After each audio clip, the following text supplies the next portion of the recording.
Sa isang bayan na kung tawagin ay San Sebastian, ay pinamumugaran ng mga aswang, bampira at taong lobo na pinamumunuan ni Drago, isang hybrid na aswang na nag-evolve at patuloy na lumalakas sa paglipas ng panahon. Inuubos nila ang lahat ng mamamayan sa bawat bayan na kanilang nilulusob at sinasakop. Kinakain nila ang mga lamang loob at sinisipsip ang kanilang dugo. At kapag naubos na ang mga mamamayan, ay lilipat naman sila ng ibang lugar na kanilang lulusubin at sasakupin. At sa kasalukuyan nga, ay bayan naman ng San Sebastian ang kanilang sinasalakay. Oo, ang bayan ng San Sebastian na kung saan ako isinilang at dito rin nagmula ang aking mga ninuno. Tahimik at payapa ang bayan ng San Sebastian sa loob ng maraming taon. Naglingkod na mayor ang aking lolo at maganda ang kanyang track record.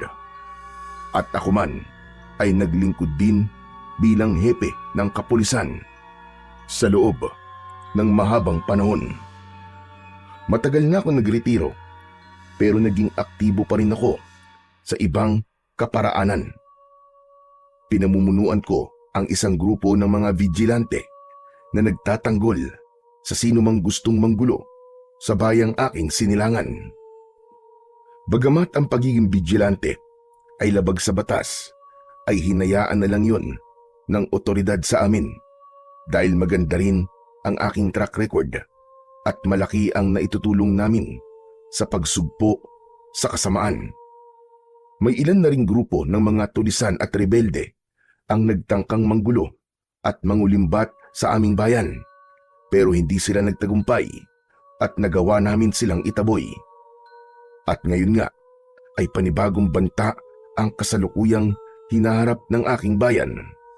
At marahil ito na ang pinaka matinding laban na aking susungin sa aking buong buhay, dahil hindi na mga ordinaryong tao ang aking kalaban, kundi masasamang elemento, mga halimaw na kampon ng kadiliman. Isang matindi at malaking hamon ang pagsugpo sa mga kakaibang uri ng nilalang, dahil kakaiba rin ang kanilang lakas at kapangyarihan. Kaya naman, kailangan namin ng iba yung pag-iingat at paghahanda kung paano nga ba namin susugpuin ang iba't ibang uri ng halimaw at maligno. Kaya naman, nagtipon kami sa plaza ng mga kasama kong vigilante. Dumalo rin sa pagpupulong ang ilang mga pulis at marami ring mamamayan ng San Sebastian ang naroroon. Kailangan kasi naming magkaisa upang maipagtanggol ang aming sarili at ang aming bayan. Kaya naman, halos mapuno ang plaza na pinagdausan ng pagpupulong. 4:00 ng hapon, nag-umpisa ang aming pagpupulong. Mga kababayan, pinulong ko kayo rito dahil gusto kong malaman ang inyong opinyon tungkol sa mungkahi ng ating mayor. Papayag ba kayo na lisanin natin ang bayan ng San Sebastian? Aba, hindi. Hindi kami papayag dyan. Oo nga naman, hindi namin lilisanin ang bayang ito. Pero mauubos tayong lahat kung di tayo aalis dito. Hindi tayo dapat matakot dahil ililigtas tayo na sugo ng langit. Oo nga naman, ililigtas tayo ng sugo ng langit dahil yun ang susulat sa aklat ng mga propesiya, hindi ba? Hindi totoo yan. Dahil kung totoo nga may ipapadala sugo ang langit, di sana'y dumating na siya noon pa. Naging maingay ang paligid dahil sa iba't ibang reaksyon ng aking mga kababayan. Merong mga matatapang na gustong ipagtanggol ang aming bayan, pero meron ding mga natatakot at gusto nang lumikas. Hindi ko sila tinipon para magdesisyon kung mananatili ba kami o lilikas para takasan ang masasamang elemento. Buo na ang aking pasya 10 ng aking mga kasama. Hindi kami papayag na masakop at maubos ng aming mga kalaban. At tungkol naman sa sinasabi nilang sugo ng langit ay wala yung kasiguraduhan, kaya hindi ako aasa sa isang nilalang na walang tiyak na oras kung kailan siya dadating at wala ring nakatitiyak kung dadating pa nga ba siya. Kaya wala kaming ibang pwedeng asahan kundi ang aming mga sarili. Lalaban kami hanggang sa dulo ng aming hininga. Kaya pinatahimik ko sila at muli akong nagsalita. Humahanga ako sa inyong katapangan dahil nakahanda kayong magbuwis ng buhay para sa ating bayan. At doon naman sa mga natatakot at gustong lumisan ay naiintindihan ko kayo. Alam kong gusto lang ninyong makatakas at pumunta sa ligtas na lugar. Pero wala naman yung kasiguraduhan. Walang tiyak na ligtas tayong mapupuntahan, mga kasama. Nagsalita rin ang isa kong kasama, si Elektra, isang mandirigmang vigilante na marami ng karanasan sa pakikipaglaban.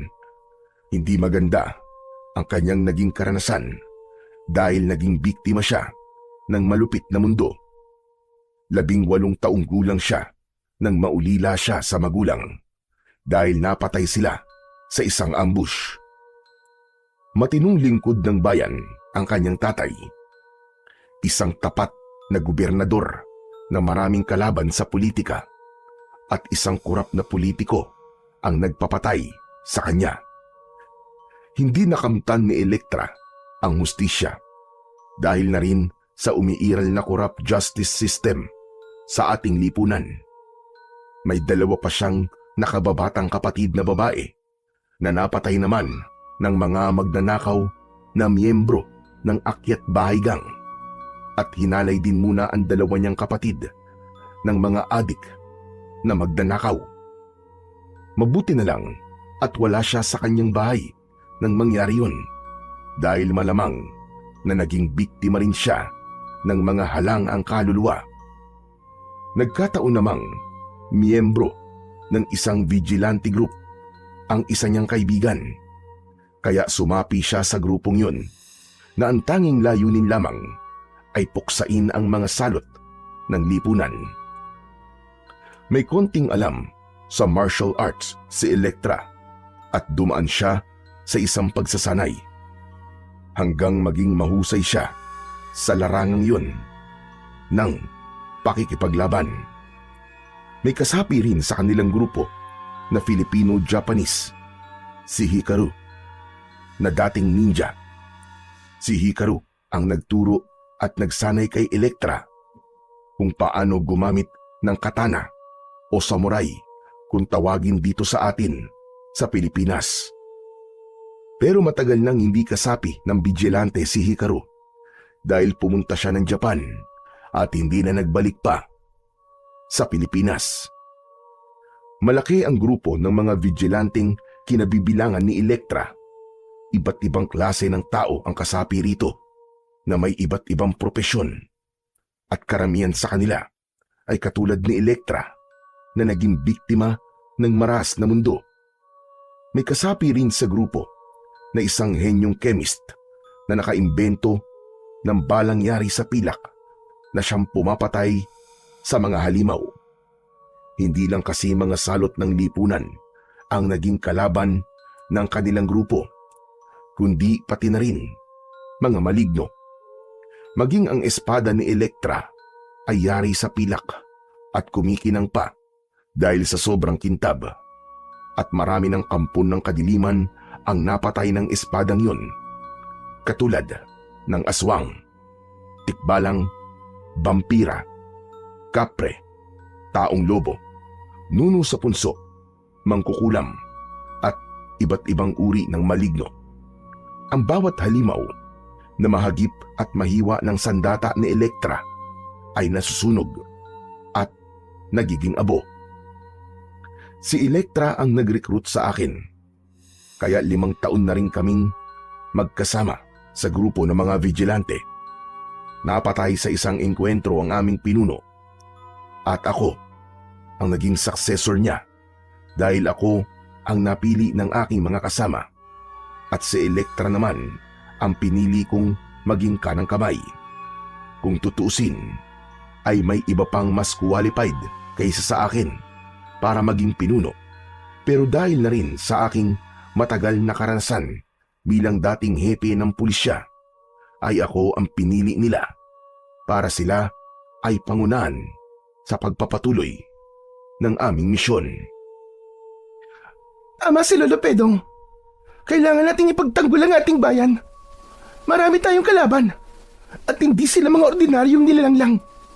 Mga kampon sila ng kadiliman. Pero naniniwala akong magagapi natin sila kung tayong lahat ay magkakaisa.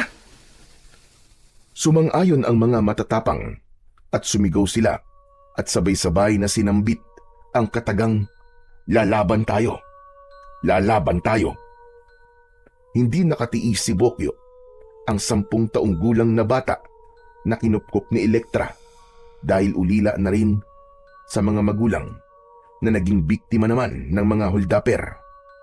Kahit 7 taong gulang pa lang ay sinanay na ni Elektra si Bokyo at tinuruan kung paano makipaglaban.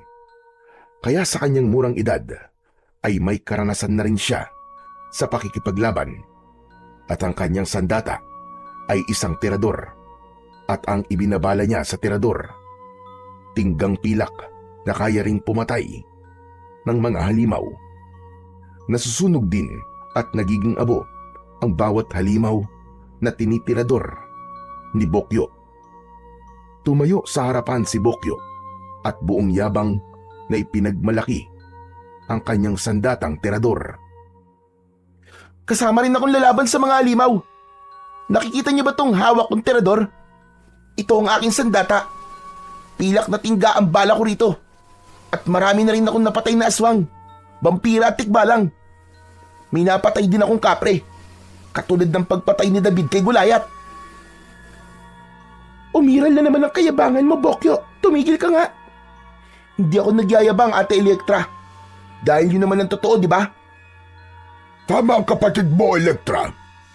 Isang inspirasyon si Bokyo at magandang halimbawa para sa ating mga kababayan. Bata pa lang siya, pero may kakaiba siyang tapang at dedikasyon. Marami kaming nakumbinsing sumama sa amin sa pakikipaglaban, pero marami rin ang nagpasyang lumikas at pumunta na lamang sa inaakala nilang ligtas na lugar. Iginagalang ko ang opinyon at desisyon ng bawat isa. Kaya yung mga gustong lumikas ay hindi ko na pinigilan, pero kinumbinsi ko pa rin silang manatili. At yung mga gustong lumaban at ipagtanggol ang aming bayan ay pinalakas ko palalo ang loob upang maisakatuparan ang isang dakilang layunin, ang ipagtanggol ang bayan at mamamayan ng San Sebastian. Naging mahaba ang aming pagpupulong dahil marami kaming mga plano kung paano lalabanan ang mga malignong itinuturing naming naging pinakamalaking banta sa bayan ng San Sebastian. Mahaba ang aming pagpupulong, kaya inabutan kami ng gabi. Mag-aalas 7 na, kaya pinauwi ko na sila. Mga kasama, alam kong nagugutom na kayo. Kaya sige na, magsiuwi na kayo. Gumagabi na rin, kaya kailangan nating mag-ingat at maging handa sa pagsalakay ng ating mga kalaban. Hindi pa man ako natatapos sa aking pagsasalita, ay nakarinig ako ng sigawan at mga alulong ng asong gubat, at kasunod nun ay ang sunod-sunod na putok ng mga baril. Nabigla kaming lahat dahil hindi namin inaasahan ang biglaang pagsalakay ng mga aswang, vampira at taong lobo. Kanya-kanyang takbo ang mga tao para matakasan ang mga halimaw na humahabol sa kanila. Pero marami sa kanila ang hindi nakatakas sa matutulis na kuko at matatalim na pangil ng mga kampon ng kadiliman. Kaya naman, sa ilang minuto lang ay dumanak ang dugo dahil marami ang sinakmal ng mga vampira at taong lobo at meron ding mga naging biktima ng aswang at nakuha ang kanilang mga lamang loob. Pero hindi natinag ang mga kasamahan kong vigilante na may armas na baril na kung saan ay yari din sa tinggampilak ang mga bala. Kaya marami rin silang napatay na mga halimaw. Pero hindi tumalab sa mga kalaban namin ang baril ng mga pulis dahil ordinaryong bala lamang ang gamit nila. Kaya naman, marami ring alagad ng batas ang nalagas sa hanay ng kapulisan. Naging maigpit ang pakikipagtunggali namin sa mga kampo ng kadiliman, pero kami pa rin ang nanaig sa bandang huli dahil tumakbo at tumakas ang aming mga kalaban. Ganun pa man ay marami silang naging biktima, kaya nagkalat sa buong paligid ang mga bangkay, nawakwak ang leeg at butas-butas ang katawan. Nakakalat din ang mga abo ng halimaw na aming napatay. Subalit alam naming hindi doon natatapos ang laban at sa katunayan ay umpisa pa lamang yon ng aming pakikidigma at masahol pa sa salot ng lipunan ang aming mga kalaban. Biglaan ng pagsalakay ng mga halimaw na yun. Hindi natin napaghandaan. Tama ka, Elektra. Pero kahit naman paano, ay lumaban tayo. Marami rin tayong napatay sa kanila. Pero ang mga kasamahan na lang nating vigilante ang naririto. Umuwi na ang ating mga kababayan. At malamang, hindi na natin sila makukumbinsing patuloy na makipaglaban dahil natakot na sila. Yun na nga ang problema natin ngayon. Kulang ang tauhan natin. Kaya maaaring maubos din tayo dahil mas marami ang ating kalaban. Siya nga pala, Lolo Pedong. Anong gagawin natin sa mga nakakalat na bangkay? Hindi na siguro sila kukunin ng mga kamag-anak nila. Maghahanap na lamang tayo ng bakanting lote na paglilibingan nila. Mas buryal ang mangyayari. Humingi tayo ng tulong kay Mayor. Siya na ang gagawa ng paraan kung paano sila ililibing ng sabay-sabay. Pagkatapos na mailibing ang mga bangkay, ay lumipas ang ilang araw na nababalutan ng takot at pangamba ang buong bayan ng San Sebastian dahil hindi nila alam kung kailan muling sasalakay ang mga halimaw. Naroon sila sa isang kuweba na kung saan ang kanilang pinuno ay si Drago. Si Drago ay isang hybrid na aswang dahil isa rin siyang vampira at taong lobo. Ang nanay niya ay isang aswang at ang tatay naman niya ay isang vampirang taong lobo. Kaya 3 klase ng halimaw ang kanyang mga alagad. Mga aswang, vampira at taong lobo. At kakaiba ang lakas ni Drago. Hindi mananalo sa kanya si Dracula kung sila ay maglalaban ng lakas sa lakas at kapangyarihan sa kapangyarihan. At dahil nga iba't ibang uri ng halimaw ang nananalaytay sa dugo ni Drago, ay kaya niyang magpalit-palit ng anyo. Pwede siyang maging aswang o vampira at pati na rin taong lobo. At talaga namang nakakatakot ang orihinal niyang itsura. Malaki siya na may taas na 2 metro. Mas matangkad pa sa dating NBA player na si Yao Ming. Malaki at matipuno ang kanyang katawang punong-puno ng matigas at makapal na balahibo. At ang kanyang muka ay parang isang lobo. Mahaba ang pangil at nanlilisik ang pulang mga mata. Malaki ang kanyang kamay na may mahahabang galamay at mahaba rin ang matulis niyang mga kuko. Kaya kapag nakita mo siya, ay baka sa takot pa lang ay mamatay ka na. At si Drago sa ngayon ay mahigit na 300 taon na. Kaya naman, hindi na mabilang ang mga lugar ang pinaggasikan niya ng lagim. Bukod sa mga halimaw, ay may isa pang matapat na alagad si Drago. Si Maruka, isang mangkukulam na babaylan at maraming alam sa propesiya. Napabagsak na ang mga tauhan mo, Boss Drago. Mukhang nakatagpo sila ng katapat. Oo nga. Hindi ko akalaing marami rin palang matatapang na mandirigma ang bayan ng San Sebastian. At hindi ko inaasang marami ang malalagas sa aking mga tauhan. Ako ba na'y nagulat, Boss Drago? Napanood naman natin sa aking bolang kristal ang matindi nilang paglalaban. Napansin mo ba ang babae na may hawak ng espadang pilak? Kakaiba ang kanyang bilis at galing. At siya ang pinakamaraming napatay sa aking mga tauhan. Hindi siya ordinaryong tao. Tama ka, Bossing Drago. May kakaiba siya bilis at galing. Pero hindi tayo dapat na matakot sa kanya. Isa lang naman ang dapat nating katakutan. At yun ay walang iba, kundi ang sugo ng langit na posibleng tumapos sa ating lahat. Natatawa ko sa iyo, Maruka. Hanggang ngayon ba naman ay naniniwala ka sa fake news na yun? Totoo ang sinasabi ko, Bossing. Hindi yung fake news. Dahil yun ang nasusulat sa propesiya. Sa katunayan, ay napatay ng sugong yon sina Suma at ang anak niyang si Galema. Pati na rin si Medusa ay napatay niya.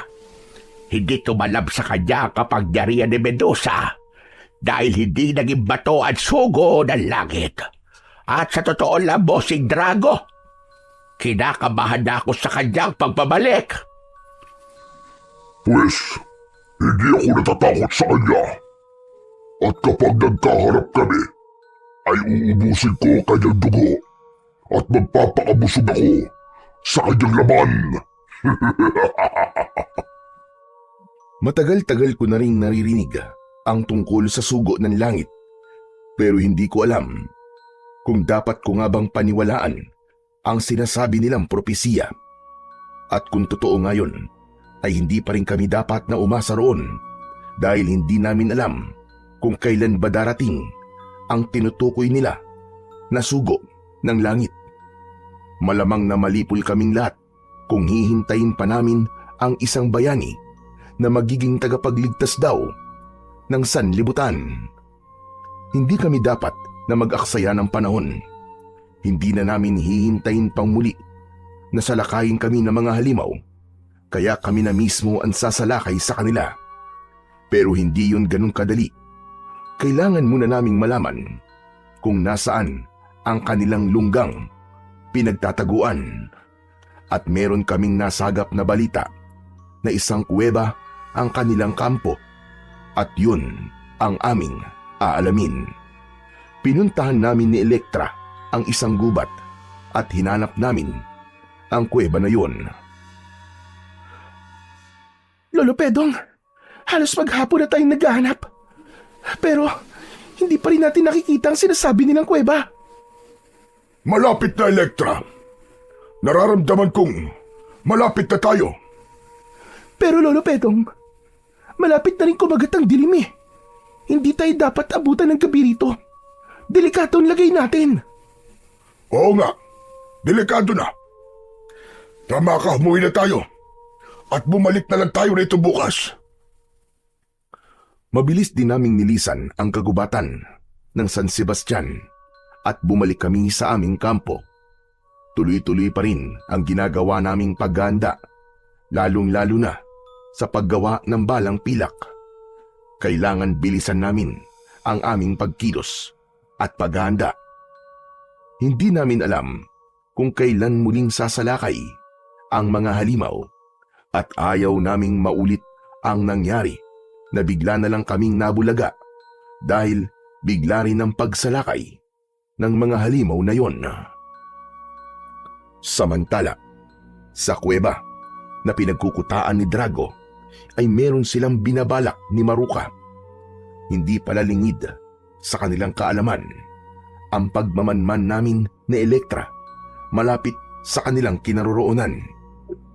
Nakikita pala nila kami ni Elektra dahil ang bolang kristal ni Maruka ay tulad ng isang CCTV na kung saan ay makikita nila ang mga umaaligid sa kanilang hideout. Siguradong babalik sila. Kaya may naisip akong paraan.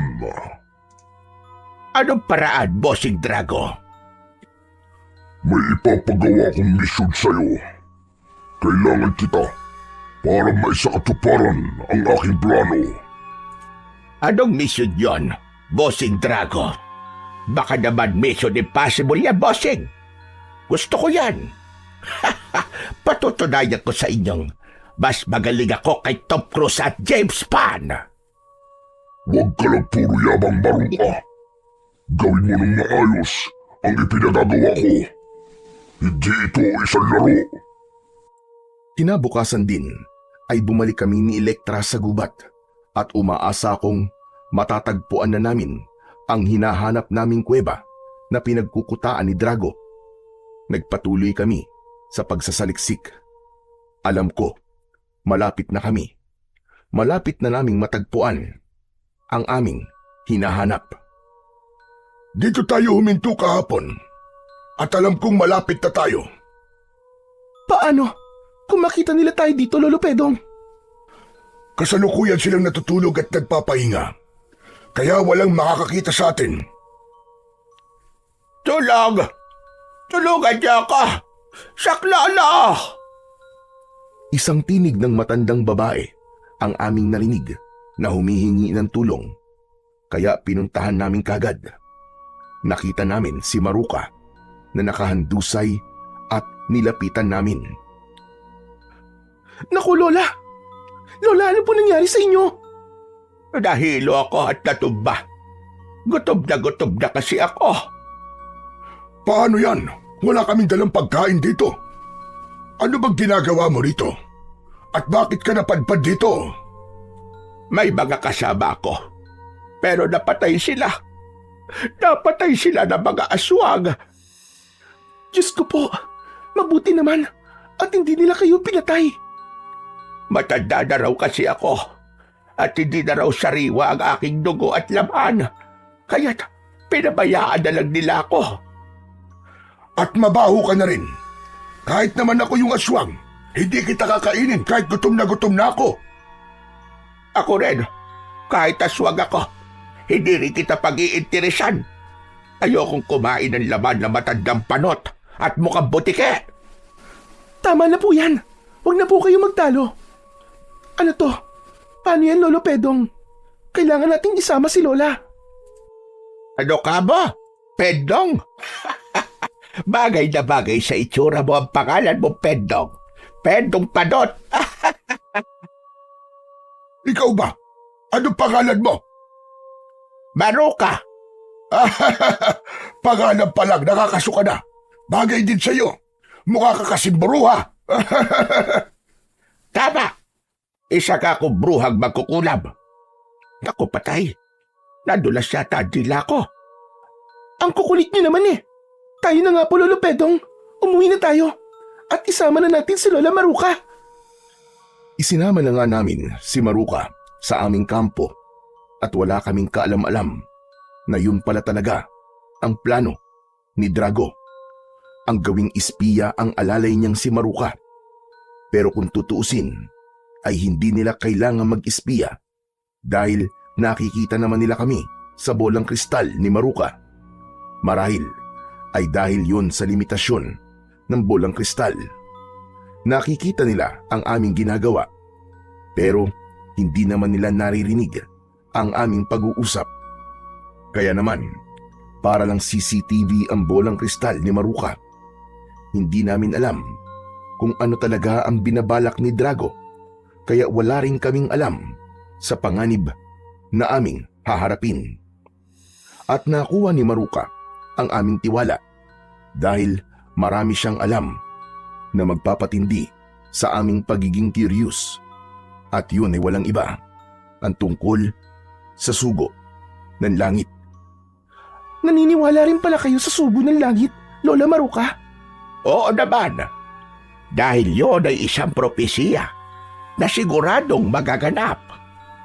Noon pa man, ay marami na naghihintay sa pagbabalik ng sugo ng langit. Pero, bakit wala pa rin siya hanggang ngayon? Baka naman, traffic din ang daan mula langit hanggang Pilipinas. Hoy, ikaw Padot!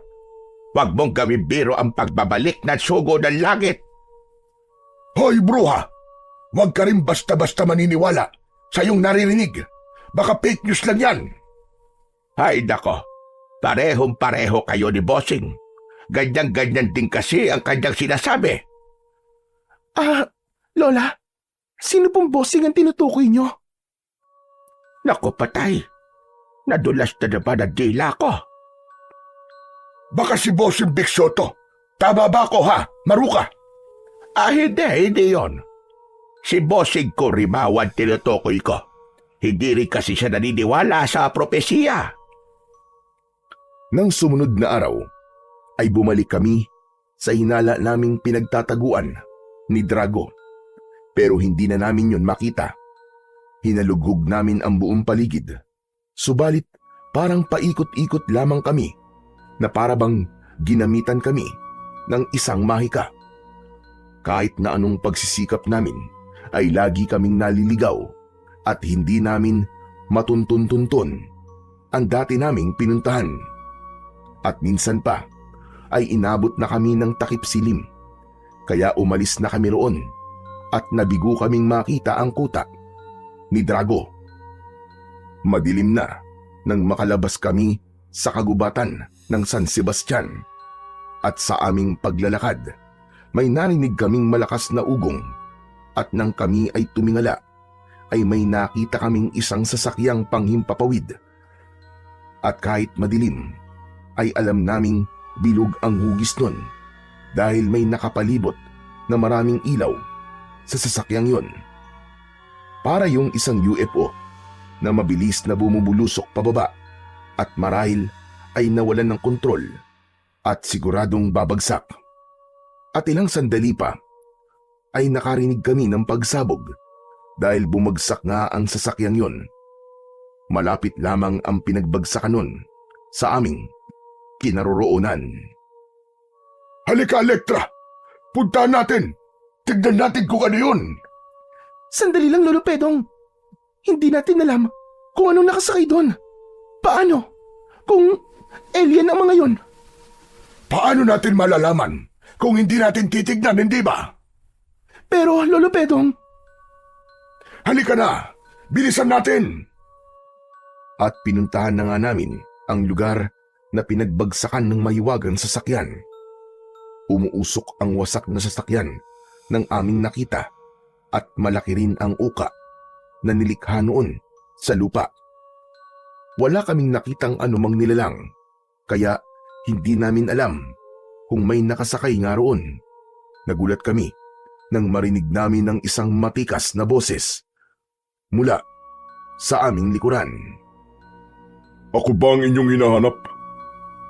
Sa aming paglingon ay nakita namin ang isang lalaking matangkad at matipuno ang katawan. May suot siyang damit pandigma na parabang isang Roman soldier at kahit may suot siyang helmet ay kita pa rin namin ang kanyang kagwapuan.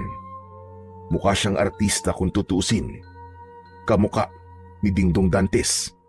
May hawak siyang mahabang espada na kulay ginto. sino ka? Ako si Apollo, ang sugo ng langit. Sugo ng langit? Kung ganun, ay totoo nga. Totoo nga ang nakasulat na propesiya sa banal na aklat. Hindi ako makapaniwala sa aking nakita. At naitanong ko sa aking sarili, siya na nga ba talaga?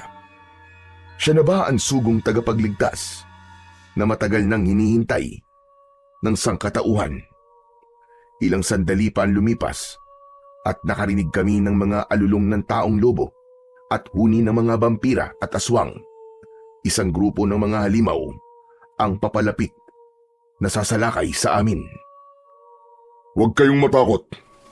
Akong bahala sa kanila. Mabilis ang mga sunod na pangyayari. Pero mas mabilis ang naging pagkilos ni Apollo. Singbilis ng kidlat. Kaya naman, mabilis din niyang napatay at inubos ang mga halimaw na lumusob sa amin. At sa aking tansya ay nasa mahigit na 30 halimaw silang lahat.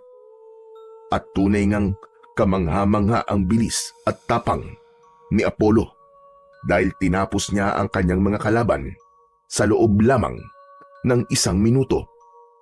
Kaya naman, hindi na kami nagduda pa ni Elektra. Isang matibay na ebidensya ang aming nasaksihan. Si Apollo nga, ang sugo ng langit. Tuwang-tuwa kami ni Elektra dahil nabuhay ang aming pag-asa. Totoo nga palang may sugo ang langit na magliligtas hindi lamang sa bayan ng San Sebastian, kundi sa buong mundo. At isang malaking karangalan ang makilala namin siya. Inanyayahan namin si Apollo na sumama sa aming kampo at malugod naman niya kaming pinaunlakan. At malugod din siyang tinanggap ng aming mga kasama. At siya ang nagbigay sa amin ng lakas ng loob para maging matapang at hindi matakot sa aming mga kalaban. Pero sa pagdating ng isa pang panauhin, ay isa namang panauhin ang nawala at biglang lumisan. Teka, nasan pala si Lola Maruca? Umalis siya, Ate Elektra. Ano? Saan daw siya pupunta? Hindi niya sinabi, pero babalik din daw siya kagad. Anong oras ba siya umalis? Kanina pa po, pagkatapos namin magtanghalian. Ganun ba? Pero bakit wala pa rin siya hanggang ngayon? Malalim na ang gabi ah. Huwag na natin siyang hintayin, ate. Bukas na siguro siya babalik. Mabuti pa nga siguro kung bukas na lang siya ng umaga uuwi dahil delikado na pag ganitong oras. Sa totoo lang, ay nahihiwagaan ako kay Maruca dahil may pagka-misteryosa siya. Hindi ko pa rin lubos maisip kung ano ang ginagawa niya sa gubat nang siya ay aming matagpuan. Para kasing hindi ka panipaniwala ang kanyang kwento. Ang sabi niya ay meron siyang mga kasama na pinatay ng aswang.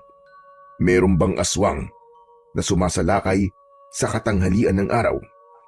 Kahit ang mga vampira at taong lobo ay takot din sa sikat ng araw. Ayoko nang pasakitin pa ang ulo ko dahil hindi naman big deal sa amin kung sino nga ba talaga si Maruca dahil hindi namin siya kailangan. Si Apollo ang dapat naming pagtuunan ng pansin dahil siya ang sugo ng langit na magliligtas sa aming lahat. Kaya naman, nagkaroon kami ng pagpupulong tungkol sa gagawin naming paglusob sa kuta ni Drago. Pero ayon kay Apollo, ay hindi raw dapat kami maging padalos-dalos. Kailangan daw naming maghintay ng magandang pagkakataon. Ano pa bang magandang pagkakataon nang hihintayin natin, Lolo Pedong? Kung tutusin nga, ay hindi na tayo kailangan ni Apollo. Nakita naman natin kung gaano siya kabilis at kalakas. Naisip ko na rin yan, Elektra. Kayang-kaya ni Apollo na ubusin ang mga halimaw kahit mag-isa lang siya. Pero wag nating iasa sa kanya lahat. Kailangan magkaroon din tayo ng partisipasyon. Kaya hihintayin na lang natin ang kanyang go signal, ganun ba? Ganun na nga. Dahil sa pagkakataong ito, ay hindi na ako ang pinuno ng ating grupo, kundi ang sugo na ng langit. Siya ang dapat nating sundin at pakinggan. Kinabukasan ay hinintay namin ang pagbabalik ni Maruca pero hindi siya dumating. Kung sa bagay, mas mabuti na rin yun dahil wala naman siyang maitutulong sa amin at sa halip ay madadagdag lang siya sa mga dapat naming alalahanin. At ng mga sandaling yon ay nagbalik na pala siya sa loob ng kuweba at nagulat kay Drago tungkol sa lahat ng kanyang nakita sa aming kampo. Dahil ang misyong ipinagawa sa kanya ni Drago ay maging espiya at tiktikan ang mga ginagawa namin. Kumusta na ang misyon mo? Nagawa mo ba? Nagalugad mo ba ang buo nilang kampo? Bossing. Iba pa rin pala talaga ang nakikita ko ng personal kaysa roon sa nakikita natin sa bola kristal. Marami ba ang tauhan ni Pedong? Marami, bossing. At highly organized ang kanilang grupo. Mahuhusay ang kanilang panday. Nakita ko kung paano nila ginagawa ang mga balang yari sa tiga at pilak. Tunay ng mahusay sila dahil nakatukla sila ng sandatang papatay sa atin. Sige, Maruka. Bumalik ka sa kampo nila at ipagpatuloy mo ang iyong pagmamatsyag. Areglado, bossing. Pupunta ulit ako roon at sa aking pagbabalik ay mas marami ang dadalhin kong impormasyon sa inyo. Bumalik nga sa aming kampo ang bruhang si Maruka at hindi ko na yun inaasahan pa. Ang buong akala ko ay hindi na siya magbabalik. Bagamat nagdududa ko sa kanya, ay tinanggap pa rin uli namin siya dahil wala naman akong nakikitang banta sa kanya. Ano bang magagawa ng isang matandang babae laban sa amin? Pero nagkamali ako dahil isang anay pala ang pinapasok namin sa aming tahanan. Isang anay na sisira sa aming tahanan. Saan ka nang galing? Bakit ngayon ka lang bumalik? May dinalaw lang ako kamag-anak dito sa bayan ng San Sebastian. At bakit ka nagbalik? Meron ka bang nakalimutan? May problema ba, Pedro? Hindi na ba ako welcome dito? Wala akong sinasabing ganyan. Nagtataka lang kasi ako. Naroon ka na sa mga kamag-anak mo. Pero nagbalik ka pa talaga rito. Namimiss ko kasi sina Bokyo at Elektra. Ako, hindi mo ba ako namimiss? Bakit sino ka ba sa buhay ko para ikaw ay mamiss ko? Magpalago ka muna ng buhok at baka sakali pa. Sa paglipas ng ilang araw, ay patuloy ang aming paghahanda para sa aming pagsalakay sa kuta ni Drago. Nagpaalam sa akin si Apollo dahil siya na lang daw mag-isa ang magmamatsyag at maghahanap sa kinaroroonan ni Drago. Ilang araw ang lumipas pero hindi pa rin siya nagbabalik. Kaya naman, nabahala kami at nag-alala na baka may hindi magandang nangyari sa kanya. Bakit ganun? Ano kayang nangyari sa kanya? Baka naman natagalan lang siya sa paghanap. At pwede rin, may iba siyang pinuntahan. Pero Lolo Pedong, saan naman siya pupunta? Huwag na lang muna natin siyang problemahin. Hintayin na lang natin siya dahil siguradong babalik din siya. Sana nga ganun lang. Pero paano kung napahamak na pala siya, Lolo? Imposible yun, Elektra. Nakita naman natin kung gaano siya kalakas. At siya ang sugo ng langit. Kaya walang anumang masamang mangyayari sa kanya. Ilang araw pa ang lumipas pero hindi pa rin bumabalik si Apollo. Kaya kaming lahat ay unti-unting pinanghinaan ng loob. Ang aming buhay na pag-asa ay unti-unti na ring namamatay. Ano na nga ba ang nangyari sa sugo ng langit na aming tagapagligtas? Inabandona na niya ba talaga kami ng lubusan? Pinaasa lang ba niya kami? Maraming tanong sa aming mga puso at isipan at wala kaming mahagilap na sagot. Para kaming mga basang sisiw na iniwan ng aming ina.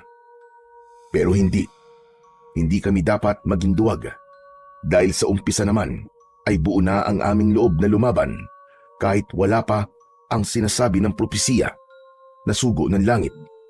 Kaya hindi kami papayag na mamatay ng hindi lumalaban. Kaya naman, tinipon ko at muling pinulong ang aking mga kasama. Sinikap kong palakasin ang kanilang loob dahil sa pagkakataong yun ay wala kaming ibang dapat asahan kundi ang aming mga sarili. Hanggang sa dumating ang aming pinangangambahang pangyayari dahil isang gabi ay humahangos na lumapit sa akin si Bokyo. O Bokyo, humihingal ka. Saan ka ba nanggaling? Meron ka bang ibabalita sa akin? Opo, Lolo Pedong. May dala po akong masamang balita. Ano ka mo masama?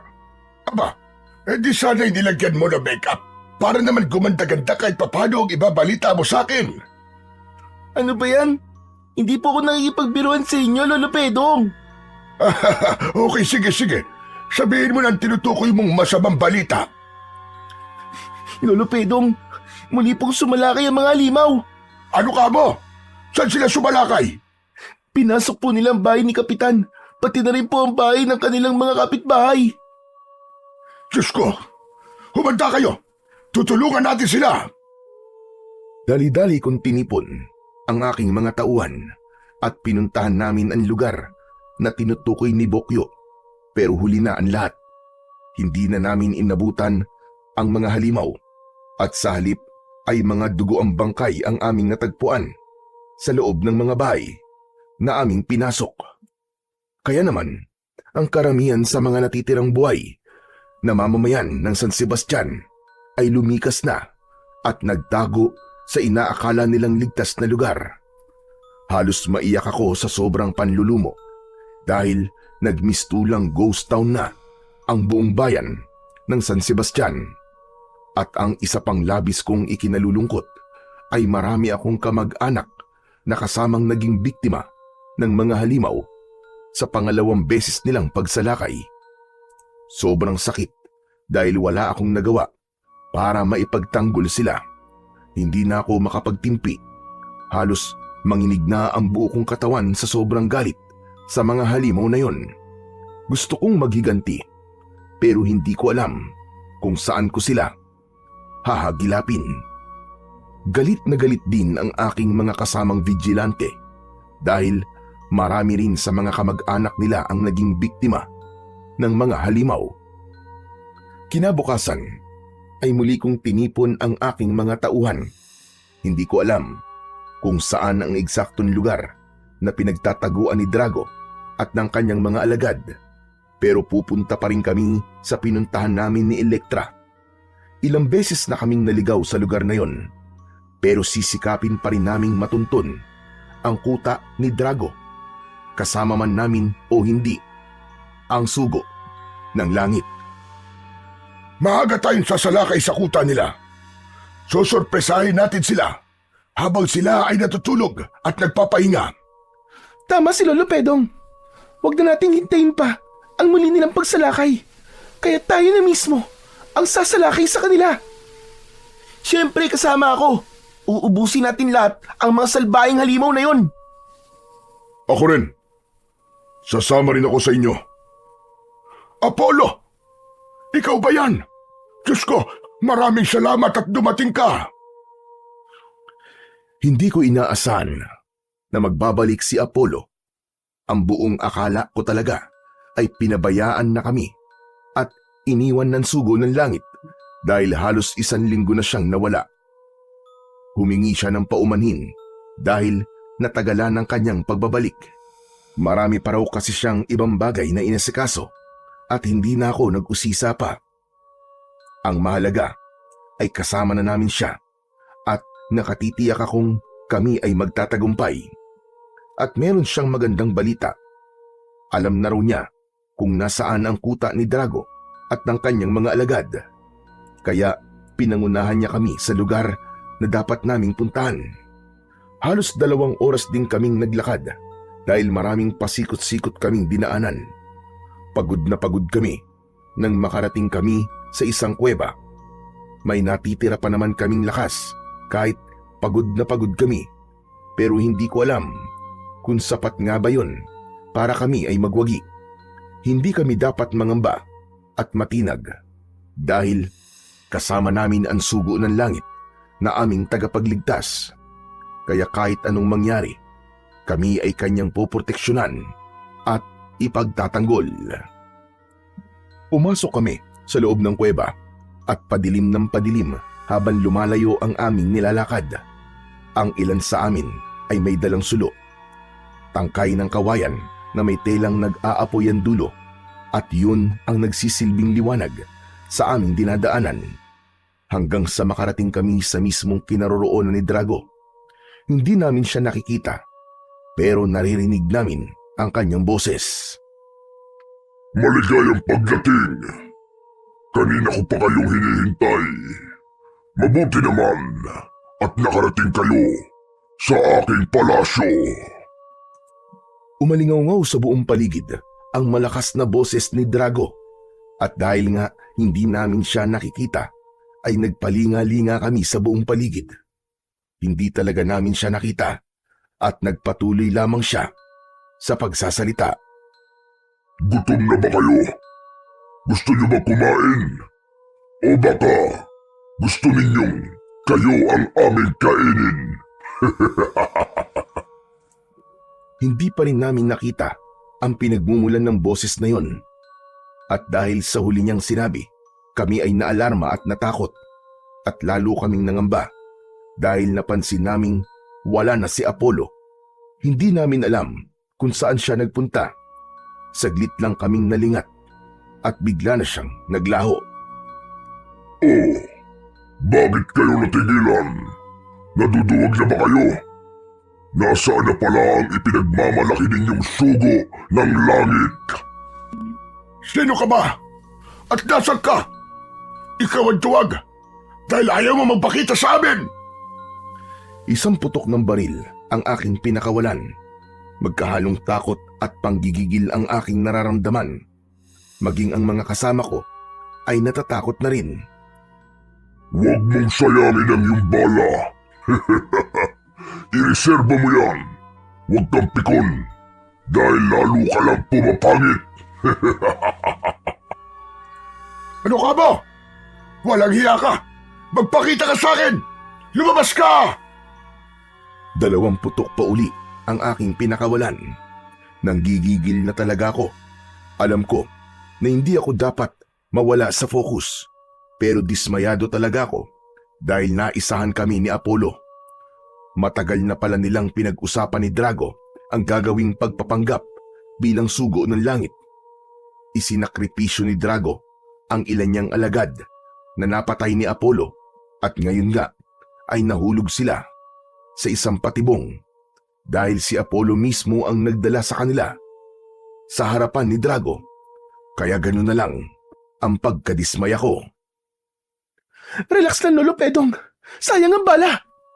Pero anong gagawin natin? Nasaan na ba si Apollo?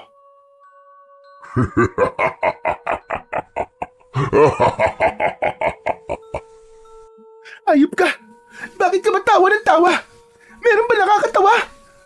Oo naman. Natatawa ko sa inyong dalawa ng lolo mong panot. Mga utu-utu kayo at gunggong na naniniwala sa fake news. Hindi totoo ang sugo ng langit. Kalokohan lang yun. Ano? Anong ibig mo sabihin? Nahulog kayo sa aking patibong. Madali kayong nauto at naniwala sa isang palabas. Magaling, Apollo. Magaling. Maraming salamat. Walang anuman, Boss Drago. Maliit na bagay. Walang iya ka, Apollo. Walang iya ka. Nilinlang mo kami. Huwag niyong sisihin si Apollo, kundi ang mga sarili niyo. Mga tanga-tanga kasi kayo. Ayop talaga kayo. Mga hayop. Mga demonyo kayo. Magpakita kayong dalawa sa akin dahil tatantarin ko kayo ng pinong-pino. Matapang ka talaga, Elektra. At maganda ka rin. Sayang naman ang iyong ganda at tapang kung mamamatay ka lang. Kaya aalukin kita ng isang magandang posisyon. Gusto mo ba na maging reyna ng aking kaharian? No way! Over my dead body! Mamamatay na muna ako bago mangyari ang ilusyon mo! Sige, sinabi mo eh. Your wish is my command. Makalipas ang ilang saglit, ay biglang napuno ng usok ang buong paligid. At nang malanghap namin ng amoy ng usok, kaming lahat ay nahilo at nakatulog. Nagtagumpay sa kanyang plano si Drago. Inutusan niya ang isa niyang tauhan si Apollo para magpanggap na sugo ng langit. Madali kaming napaniwala. Isinakripisyo ni Drago ang ilan niyang alagad para maisakatuparan ang kanyang binabalak. Si Apollo, na inakala naming katuparan ng propesiya, ay isa palang huwad na sugo ng langit. Nagtagumpay si Drago at naging biyag niya kaming lahat. Magaling, bossing! Napakaganda ng iyong ideya. Pero ano ngayon ang gagawin natin sa ating mga bihag? Ano bang magandang gawin sa kanila, Maruka? Ano pa ba, bossing? E di kainin mo kanilang mga laman loob at sipsipin ang kanilang mga dugo. Alam ko, bossing, gutom ka na. Pati na rin ang iyong mga alagad. Nanghihinayang ako sa kanilang tapang, kaya hindi ko sila papatayin. Gagawin ko silang alagad, at si Elektra naman ang aking magiging reyna. Pero, bossing, paano mo gagawin yon? Kakagating ko lang sila ng bagya sa kanilang mga leeg, at sa loob ng 3 araw ay magbabagong anyo na sila. Magiging halimaw din silang lahat at magiging aking alagad. Hindi ko nga lang alam kung anong itsura ang kanilang kalalabasan. Makalipas ang ilang oras, ay nagising ako. Ganun na lang ang aking pagkabigla dahil sa aking pagbangon ay nabungaran ko si Maruka at ikinuwento niya sa akin ang buong katotohanan. Isa raw siyang bruhang mangkukulam na alagad ni Drago at nagpanggap din siya para maging espiya. Kaya minsan ay nadismaya na naman ako dahil hindi lang si Apollo ang nanloko sa amin, kundi pati na rin ang bruhang si Maruka. Itinanong ko sa kanya kung nasaan si Elektra at ang iba ko pang mga kasama. Dinala niya ako sa kanilang malaking kulungan. Naroon silang lahat at hindi pa rin nagigising at napansin kong may kagat sa kanilang mga leeg. Ano nangyari sa kanila? Bakit may kagat sila sa kanilang mga leeg? Huwag kang mag-alala, Pedong. Hindi sila mababatay dahil maliit na kagat lang ang ginawa ni bossing. Kung ganon, anong mangyayari sa kanila? Magigising sila pagkalipas ng 3 araw. Pero magbabagong anyo na silang lahat. Lahat sila ay magiging vampira o aswang at magiging alagad ni bossing. Si Elektra, dasan siya? Huwag kang mag-alala. Nasa maayos siyang kalagayan dahil VIP treatment siya para kay bossing. Anong ibig mo sabihin? Magiging vampirang aswang din siya at itatakda ang kanilang kasal pagsapit ng kabilugan na buwan. Teka muna sandali. Bakit ako? Wala akong kagat sa leeg. Matanda ka na kasi. Wala ka na silbi para maging alagad ni bossing. At gusto rin niyang masaksihan mo ang mga sunod na mangyayari. Hindi ko gusto ang masamang binabalak ni Drago at ayoko nang masaksihan pa yon. Pero anong aking magagawa? Hindi na ako makakalabas pa sa lugar na yon. Hindi ko na magagawang tumakas dahil nakagapos ang aking mga paa at kamay. Kaya malamang na dito na ako mamamatay. Ito na ang aking magiging libingan. Ganun pa man ay ayoko pa ring mawalan ng pag-asa. Patuloy pa rin akong nagdadasal na sana ay totoo nga ang nakasaad sa propesiya. Sana nga'y totoong may sugo ang langit na magliligtas sa aming lahat mula sa mga kuko ng halimaw. At kung wala na nga akong dapat na asahang tagapagligtas, ay nananalangin na lang ako na sana'y makatakas ako. Pero kung sakaling ang makatakas ako, ano ang aking gagawin? Hahayaan ko na lang bang mapahamak ang aking mga kasama dahil magiging alagad din sila ni Drago? Marahil ay wala na akong ibang magagawa kundi ang manalangin at mukhang dininig ng Diyos ang aking panalangin. Lolo Pedong! Lolo Pedong! Lolo Pedong, gumising kayo! Bokyo, ikaw nga ba yan? Ako nga po ito, Lolo Pedong. Paano ka nakatakas? Tumakas na po agad ako nung una ko marinig ang boses ng pinuno ng mga halimaw. Wala pong nakapansin sa akin at naganap po ako ng malalabasan. May nakita ka ba? Opo, Lolo Pedong. Pero hindi ko po kayo pwedeng iwan, pati na po mga kasama natin. Kaya naghintay po ako ng pagkakataon.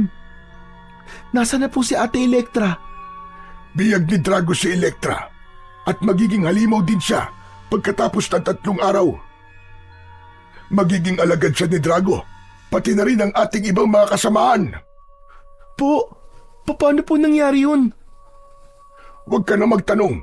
Kalagin mo na lang ang gapos ko at tumakas na tayo. Samantalahin natin ang pagkakataon habang natutulog silang lahat. At kinalag na nga ni Bokyo ang aking gapos at nakalabas kami ng kuweba. Nagpunta kami sa aming kampo at iilan na lang ang natira kong kasama. Sila ang mga naiwang bantay at ang lahat ng aking mga kasama pati si Electra ay bihag na ni Drago. At hindi ko alam kung may magagawa pa nga ba kami upang mapigilan ang pagbabagong anyo ng aking mga kasama. Saan nga ba kami pupunta? Kanino kami lalapit upang humingi ng tulong? Isa lang ang alam kong paraan, ang pinaniniwalaan, ang nakasulat na propesiya at umasang magbabalik ang sugo ng langit upang kami ay iligtas. Mabilis na lumipas ang oras hanggang minsan pa ay sumapit na ang dilim. Tahimik ang buong paligid. Nakakabinging katahimikan. At sino pa nga ba ang mag-iingay? Halos naubos na ang mamamayan ng San Sebastian. Marami ang napatay at naging biktima ng mga halimaw. Marami ang natakot at nagsilikas. May ilan pa namang natitira na hindi umaalis dahil wala naman silang mapupuntahan at naghihintay na lamang sa muling pagsalakay ng mga halimaw na tatapos sa kanilang mga buhay. Ilang minuto pa ay may narinig na naman kaming alulong ng lobo at huni ng mga vampira at aswang. Naririyan na naman sila para maggasik ng lagim. Kaya naman, naramdaman naming papalapit na ang aming kamatayan at hindi na namin yon matatakasan. Ganun pa man, sa kabila ng papalapit na panganib, ay may napansin kaming maliit na liwanag sa may kalayuan. At palaki ng palaki ang liwanag at palapit ng palapit na parabang nakikipag-unahan sa paglapit ng mga halimaw. At nang malapit na ang liwanag, ay nalantad ang tunay niyang anyo. Isang mahiwagang nilalang ang nakasakay sa kabayong kulay puti. Kulay puti rin ang suot niyang damit na sobrang liwanag at nakasisilaw tignan. Subalit mas nakakasilaw ang kanyang muka at nagbabagang parang apoy ang kanyang mga mata. Maging ang dala niyang espada ay nag-aapoy din. Sino ba ang nilalang na ito? Siya na ba ang hinihintay naming sugo ng langit? O isa rin ba siyang impostor na katulad ni Apollo? Palapit na rin ng palapit ang mga halimaw at sinalubong sila ng mahiwagang nilalang na nakasakay sa kabayo at pinaslang niya ang mga halimaw gamit ang espadang nag-aapoy. Ang bawat halimaw na mahagip ng kanyang espada ay naglalahong parang bula. Walang naiiwang bakas kahit isang butil ng abo. Marami ang napatay niyang mga halimaw. Hindi ko alam kung gaano sila karami, pero sa aking tansya ay aabot sa 100 silang lahat. Sino nga ba ang nilalang na ito at bakit ganun siya kalakas? Marahil nga'y siya na ang sugo ng langit dahil mas mabilis siya at mas malakas kumpara kay Apollo. Ilang sandali pa ay unti-unting nagbago ang anyo ng mahiwagang nilalang. Nawala ang liwanag sa suot niyang damit at hindi na rin nakakasilaw ang kanyang muka. Nagbago ang kanyang itsura na ngayon katulad na lang ng isang tao, isang binatang maamo ang muka, at siya ay lumapit sa amin. Kumusta mga kaibigan? Ayos lang ba kayo? Ayos lang kami. Huwag kayong matakot. Hindi ako kaaway. Isa akong kaibigan at naparito ako upang kayo ay iligtas. Sino ka ba? Ikaw ba ang katuparan ng propesiya? Ikaw ba ang sugo ng langit na magliligtas sa sanlibutan? Hindi ka ba isang impostor na katulad ni Apollo? Hindi ako isang impostor. Dahil ako ang tunay na sugo ng langit. Kung ganon, tulungan mo ang aking mga kasamang binihag ni Drago. Sige, sabihin niyo kung nasan sila at ngayon din ay pupuntahan natin sila. Hindi kami nag-aksaya ng panahon kaya agad din naming pinuntahan ang kuta ni Drago at alam na rin ni Drago ang nangyari dahil nakita niya sa bolang kristal kung paano paslangin ng sugo ng langit ang kanyang mga kampon. Kaya gano'n na lang ang kanyang pagkadismaya at pagkabahala. Sabi ko naman sa iyo, bossing, totoo nakasulat na propesiya. Kaya dumating na ang katapusan nating lahat. Patay na tayo ngayon. Hindi. Hindi totoo yan, Maruka. Dahil si Apollo ang papatay sa sinasabi mong sugo ng langit.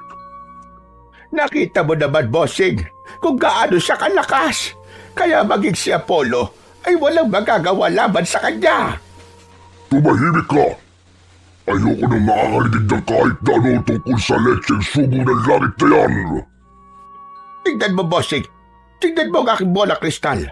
Papunta na rito sila Pedong. Kasama ang sugo ng langit. Tumakas na tayo rito, bossing. Halina kayo. Bakit ba takot na takot ka sa kanya? Dahil nakakatakot naman talaga siya, bossing. Kanino ka ba mas takot? Sa sinasabi mong sugo o sa akin?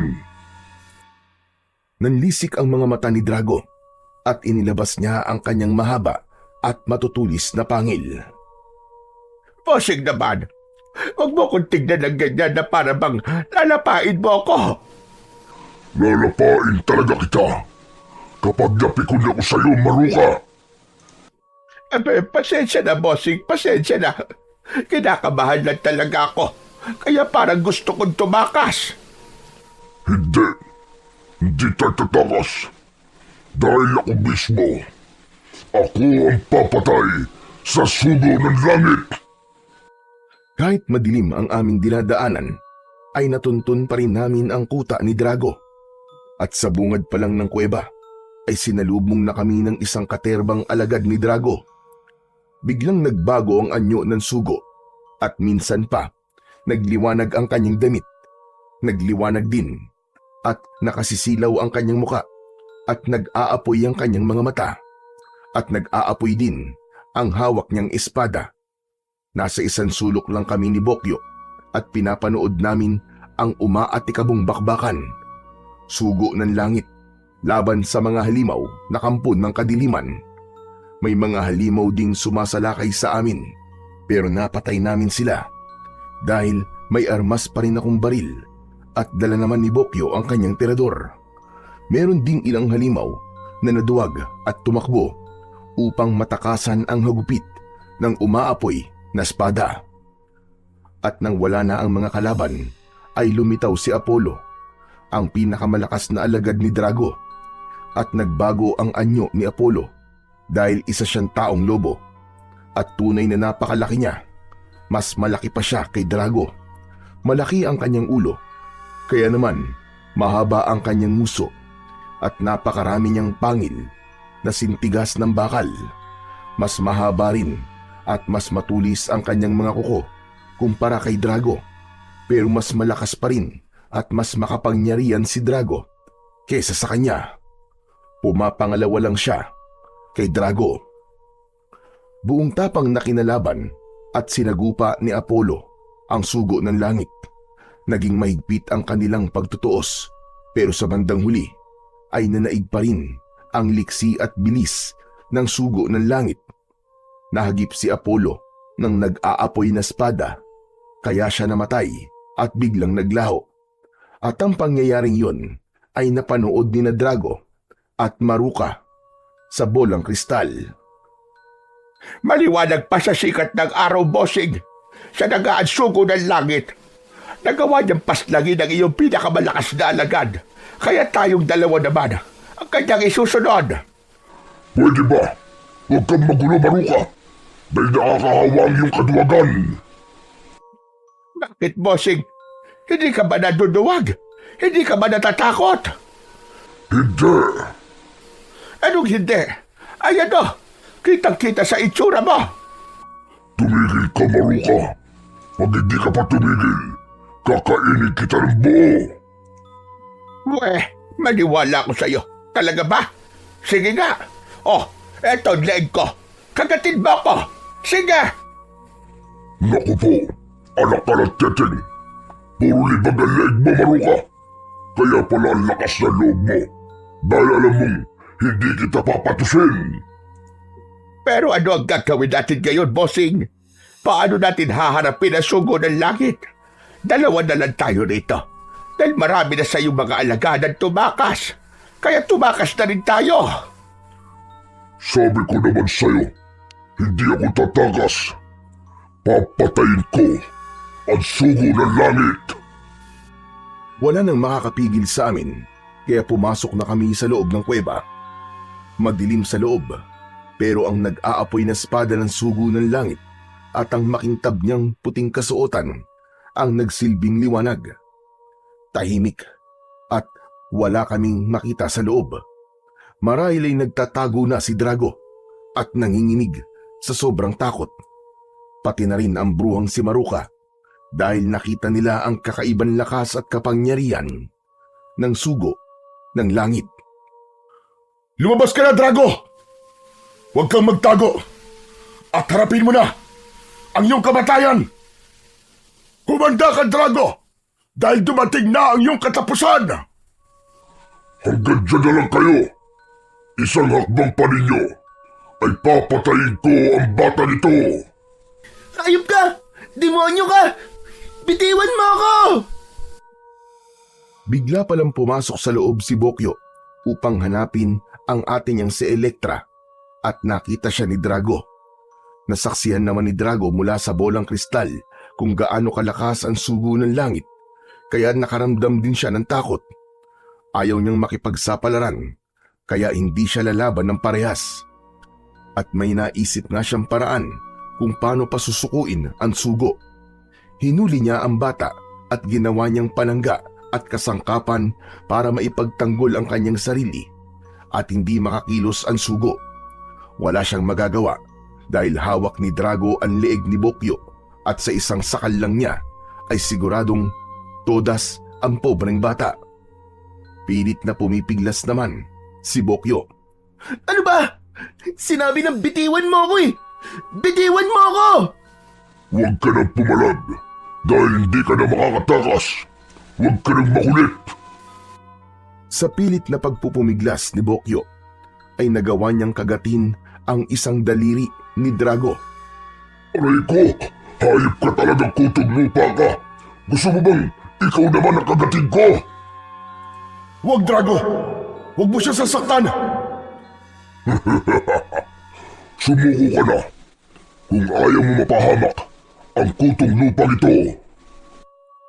Ibinaba ng sugo ng langit ang hawak niyang espada at nagbago ang kanyang anyo.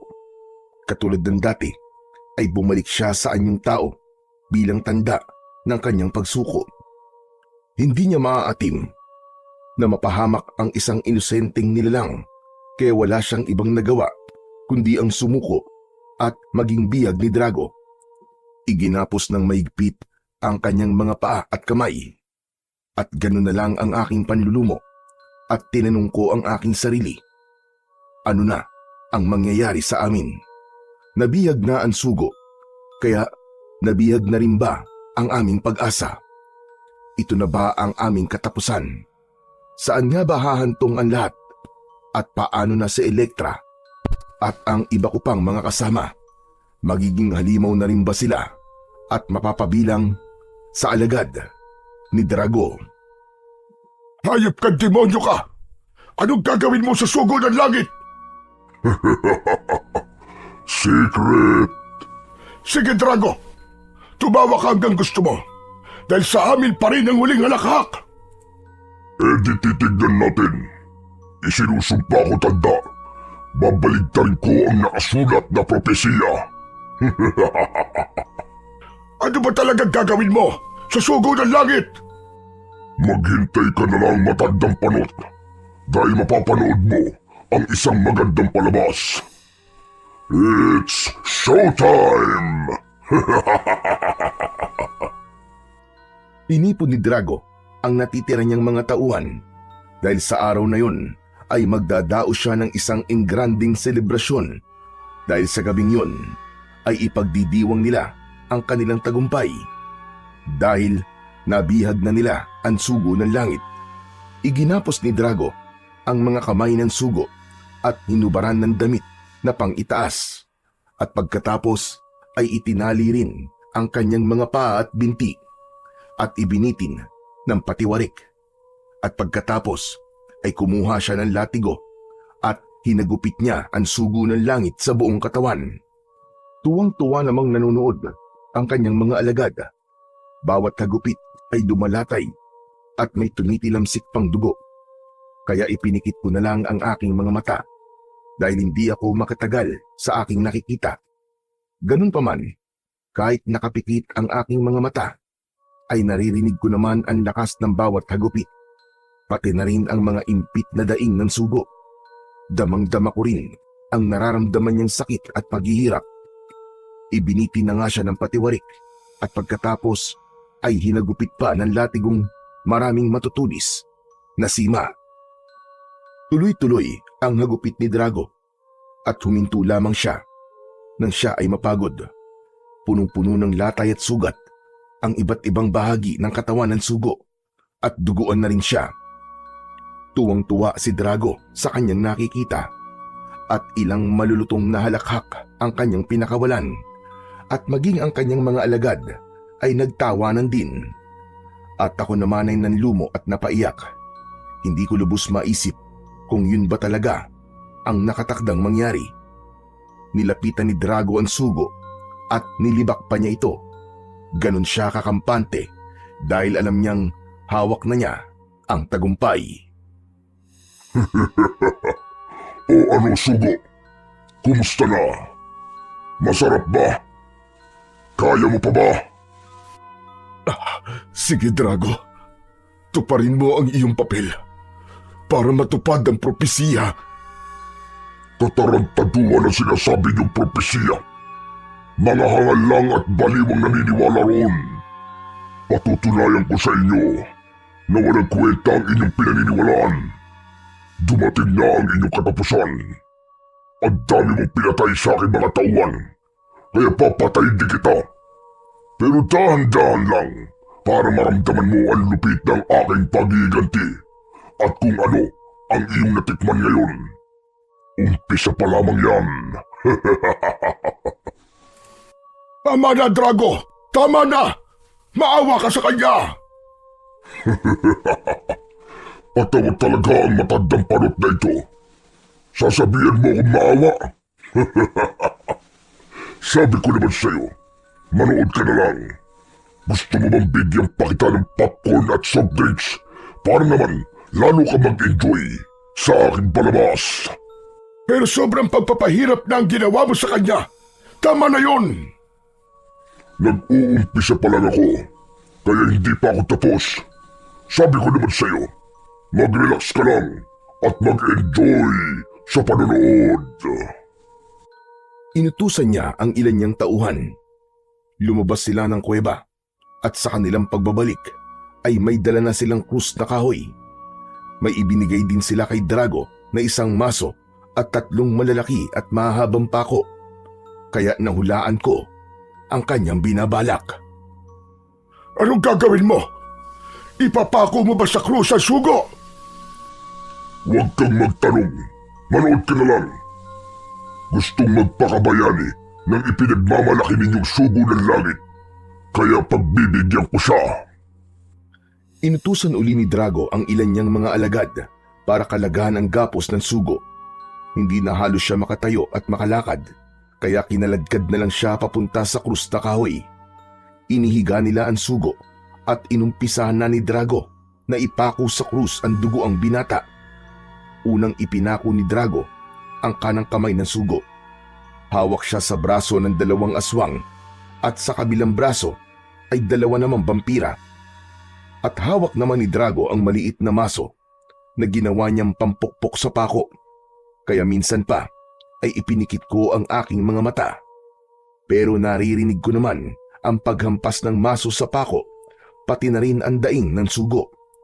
Pagkatapos nilang ipako ang mga kamay ng sugo, ay isinunod naman ang dalawang paa. Napaiyak na uli ako at naitanong ko sa aking sarili, paano na kami kapag namatay ang sugo ng langit? Mamamatay na rin ba ang aming pag-asa? Dito na nga ba matatapos ang lahat? Minsan pa ay kinausap ni Drago ang natitira niyang mga alagad dahil marami na ang napaslang sa kanila. Kaya kukunti na lang ang natitira niyang mga alagad. Malaki ang nawala sa ating bilang dahil kagagawa ng sugo ito. Pero hindi tayo dapat madismaya dahil wala nang haadlang sa atin sa pag-iimagsik ng lagim. Pero bukas ng gabi ay meron namang madadagdag sa ating bilang dahil magiging halimaw na rin ang mga dati nating kalaban at magaganap ang kanilang pagbabagong anyo bukas ng ating gabi. Yun pa pala ang isa kong inaalala. Magiging halimaw na rin bukas si Elektra at ang mga kasama at kaibigan ko. 24 oras na lamang ang natitira. At hindi ko alam kung may makakapigil pa ba sa pangyayaring yon. At dahil wala nang haadlang pa sa atin, kaya muli tayong sasalakay at uubusin natin ang natitirang mamamayan ng San Sebastian. Magpapakabusog tayong lahat at ang sugo ng langit ang gagawin nating panghimagas.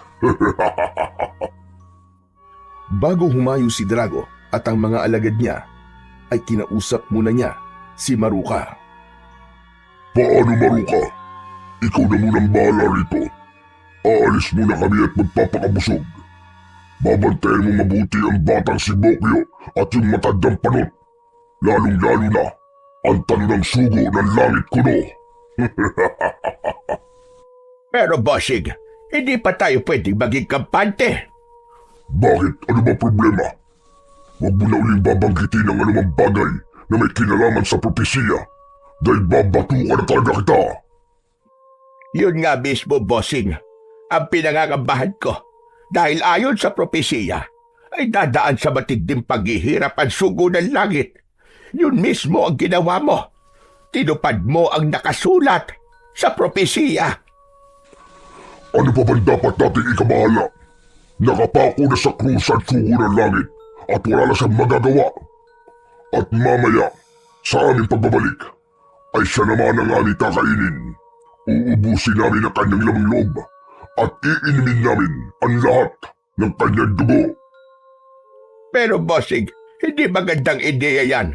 Dahil ayon sa propesiya, ay sa dugo ng sugo naggagaling ang kanyang lakas at kapangyarihan. Eh di mas maganda nga kung ganon. Lalo kung magiging mas malakas at mas makapangyarihan. Sana ka, bossing. Sana ka. Mali ang aking iniisip.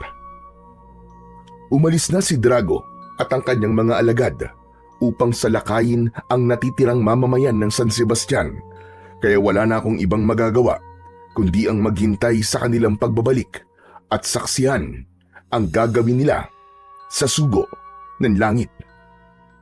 May panahon ka pa, Maruka.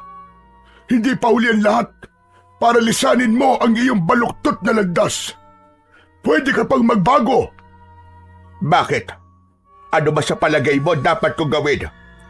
Ano pa nga ba? E di palayain mo na kami ni Bokyo, pati na rin ang sugo ng langit. Tumigil ka. Hindi ako si Raulo para gawin yon. Siguradong kasama ako sa magiging paghimagas ni na Bossing at ng mga alagad niya kapag ginawa ko yon. Huwag kang matakot, Maruka. Hindi ka nila pagtatangka ang kainin dahil masusukalan sila sa'yo. Bukod sa amoy lupa ka, maasim ka pa. Mas maasim ka pa sa sinigang. At mahihirapan silang nguyain ka dahil makunat ka na. Para ng goma ang balat mo. Pampawala ka pa nga ng gana kung tutusin. Anak ka ng 7 kuba, nakuha mo pa magsalita. At nagsalita ang hindi amoy lupa. Makunat ka na rin at expire na ang iyong dugo. Malalason lang sila sa'yo at lasang panis na ang iyong laman loob. Wala ka ng silbi, kaya malamang na ililibing ka na lang ng buhay ni Bossing. Pero hindi ka ba talaga natatakot sa sugo ng langit, Maruka? Mas marami ka sigurong alam sa propesiya, hindi ba? Sa totoo lang ay kinakabahan ako. Hindi maganda ang aking kutob. Malinaw ang nakasaad na propesiya. Ang sugo ng langit ang papatay kay Drago at sa lahat ng kanyang mga alagad. Pero hindi nakasaad kung paano mangyayari iyon. Sa kalagayan ng sugo ng langit ngayon, sa palagay mo ba, ay may magagawa pa siya? Ngunit ikaw na mismong nagsabi, ang sugo ng langit pa rin ang magtatagumpay sa bandang huli. Kaya mag-isip-isip kang mabuti kung sino ang iyong papanigan. Mukhang tumalab kay Maruka ang sinabi ko sa kanya, kaya pinag-isipan niyang mabuti kung babaligtad nga ba siya. Magagawa ba niyang traidorin ang kanyang amo? Hindi pa rin ako mapalagay. Hindi mawala sa isip ko ang nakasaad sa propesiya. Maraming ang mga hula ang natupad. At kahit isang propesiya ay hindi sumasablay. Pero may magagawa pa nga ba ang sugo ng langit ngayong nakapako na siya sa cross? Siguradong papatayin siya ni Bossing Drago babaya. At kapag nangyari yon, ay hindi matutupad ang propesiya sa kauna-unahang pagkakataon. Pero hindi ko tiyak kung ganun nga ang mangyayari. Aabangan ko na lang ang sunod na kabanata. Kapag may naganap na himala at nakawala ang sugo ng langit, edi sa kanya ko papanig. Magandang ideya.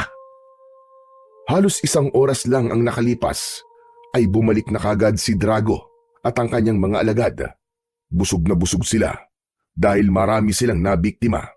Kaya malamang bukas ng umaga ay siguradong mga kalunos-lunos na balita na naman ang kakalat sa iba't ibang panig ng mundo. Pinagmasdan ni Drago ang sugo ng langit na nakapako sa krus at kinutya niya ito at pinagtawanan. Kumusta na, sugo? Buhay ka pa ba?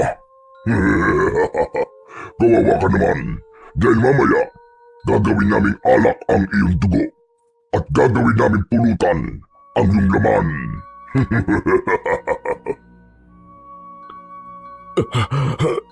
Iyon mismo ang nakatakdang mangyari. Kaya tuparin mo ang iyong misyon. Aba, buhay ka pa nga. Wala nang maniniwala sa'yo. Sige nga, patunayan mo sa akin kung ikaw talaga ang sugo ng langit at tagapagligtas ng sangkatauhan. Bakit hindi ka bumababa riyan? Iligtas mo ang iyong sarili at pati na rin ang mga biyag namin. Oo, yun mismo ang aking gagawin. Hindi lang sila ang ililigtas ko, kundi ang lahat ng naniniwala at nananampalataya sa akin. Patawa ka rin pala. Ang lakas ng fighting spirit mo. Hindi mo na nga magawang iligtas ang sarili mo. Ibang tao pa kaya? Sorry ka na lang dahil bilang na ang nalalabing sandali sa buhay mo. Minsan pa ay pinulong ni Drago ang kanyang mga alagad. Bagamat silang lahat ay busog na, pero natatakam pa rin sila at nasasabik sa laman at dugo ng sugo ng langit. Lahat sila ay curious kung ano nga ba talaga ang lasa ng dugo at laman ng isang nilalang na may pambihirang lakas. Masasalin nga ba sa kanila ang lakas at kapangyarihan ng sugo ng langit kapag ininom nila ang kanyang dugo. Isa sa gawa na ni Drago ang pagpatay sa sugo ng langit at ang mismong espada ng sugo ang gagamitin niya. Tinusok niya ng espada ang tagiliran ng sugo ng langit at dumanak ang kanyang dugo na parang gripo. Hawak ng dalawa niyang alagad ang isang timba at doon napunta ang maraming dugo ng sugo. May mga ilang patak ng dugo ang tumilamsik kay Drago at sa dalawa niyang alagad. At ang dugong yun ay dumaloy papunta sa kanilang bibig at nang ito ay kanilang malasan ay ubod ng sarap. Yun na marahil ang pinakamasarap na dugo na kanilang natikman. Tumigil ang pagdaloy ng dugo sa katawan ng sugo at halos mapuno ang timba. Kumuha ng malaking kupita si Drago at sumalok siya ng dugo sa timba. Tama na sa akin itong isang kupita. At paghati-hatian na lang ninyo ang dugo na narito sa timba. Paisa-isang lagok lang muna para makatikim kayong lahat.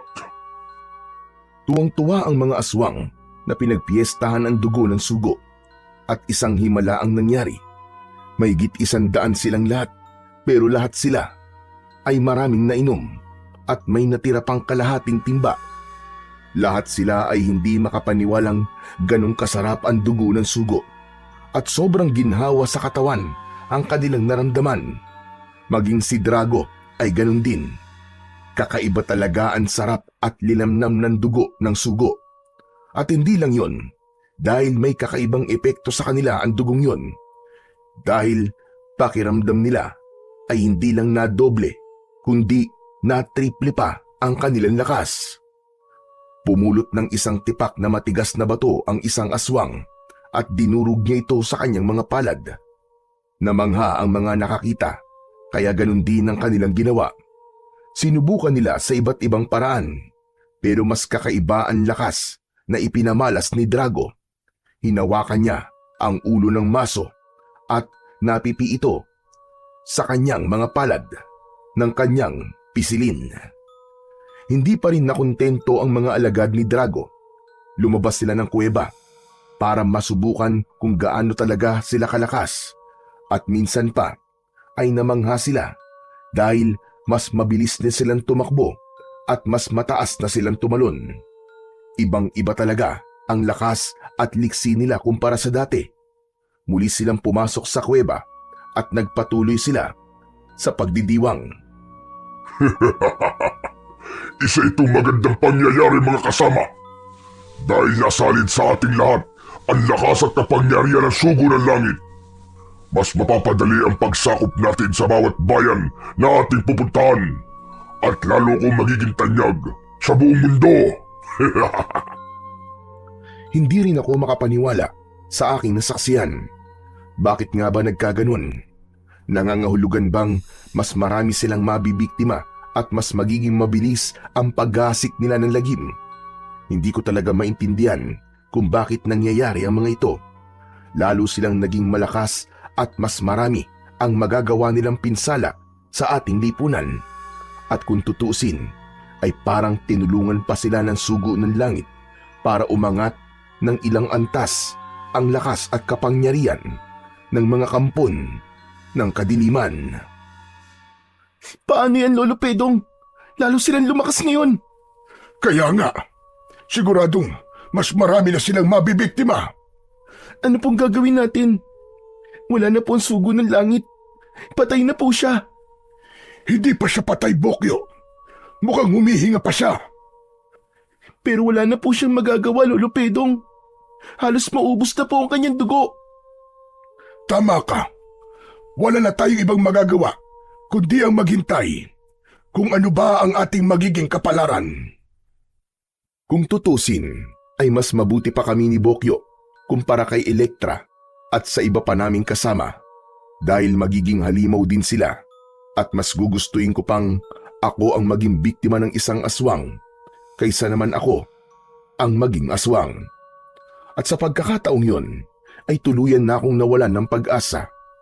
At bakit nga ba nagkaganon? Bakit hinayaan ng Panginoon Diyos na manaigang kasamaan laban sa kabutihan? at masakit pagmasdan ang pagdidiwang ng mga kampo ng kadiliman. Dahil sa sobrang tuwa ay inalok din ni Drago ng dugo ng sugo ng langit si Maruka. Sige na, Maruka. Tikman mo kahit isang labok lang. Ayoko niya, bossing. Kaya, huwag mo na akong alokin. Tikim lang naman eh. Konting-konti lang. Kahit isang higop lang. At sinisigurado kong magugustuhan nito dahil sobrang sarap. Bossing, alam mo namang hindi niyo ako kauri. Hindi ako halimaw. Kaya hindi ako umiinom ng dugo at kumakain ng laman ng isang tao. Sigurado ka ba talagang ayaw mo? O nagpapakipot ka lang? Hindi ako halimaw, kundi isang babaylan, bossing. Hindi ako umiinom ng dugo. Siguro ay kung dinuguan pa yan na may kasamang puto. Aba, hindi ko yan tatanggihan. Kung ayaw mo, di sige. Hindi na kita pipilitin. At kahit gusto ko, ay hindi ko pa rin iinumin yan. Wala akong tiwala sa dugong niya dahil naririyan ang kapangyarihan ng sugo ng langit. May kutob akong ang dugong mismong yan ang tatapos sa inyong paghahari kasama ng iyong mga alagad. Ano bang pinagsasasabi mo? Nakita mo naman, di ba? Higit pa sa doble ang nadagdag sa aking lakas at kapangyarihan. At habang tumatagal, ay nararamdaman kong lalo akong lumalakas. Ayan o, ramdam na ramdam ko na palakas ako ng palakas. Tuloy-tuloy nga ang paglakas ni Drago at ng kanyang mga alagad. Kaya lalo silang natuwa hanggang sa unti-unti silang manginig ang kanilang katawan. May kakaibang nangyayari sa loob ng kanilang katawan at ngayon pa lamang nila nararamdaman ang tunay na epekto sa kanila ng dugo, ng sugo. Teka, bakit ganito? Nanginginig ang buo kong katawan. Anong nangyayari sa akin? Anong nangyayari? Naganap na. Anong naganap na? Anong ibig mong sabihin? Naganap na ang propesiya.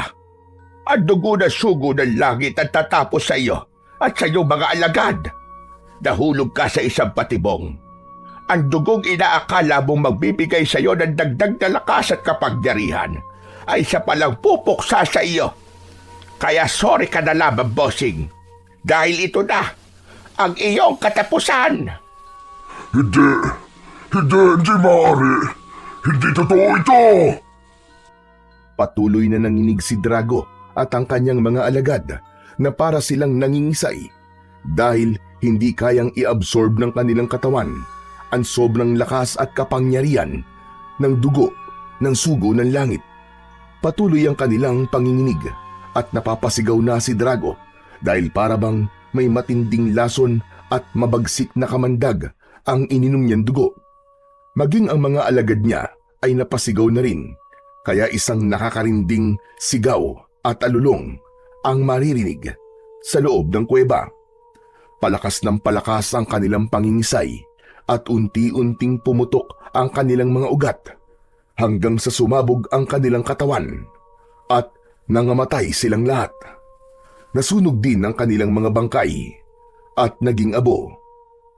At doon ko lang naintindihan ang lahat. Tunay nga palang laging mananaig ang kabutihan laban sa kasamaan. May pagkakataong mahirap intindihin ang dakilang layunin ng Panginoon. Yun bang akala mo ay natalo ka na at nagapi ka na ng kaaway at iniisip mong pinabayaan ka na ng Panginoon? Pero hindi pala, dahil malalim ang kanyang pamamaraan.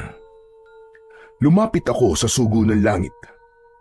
Nakayuk-kayok na ang kanyang muka at hindi na siya humihinga.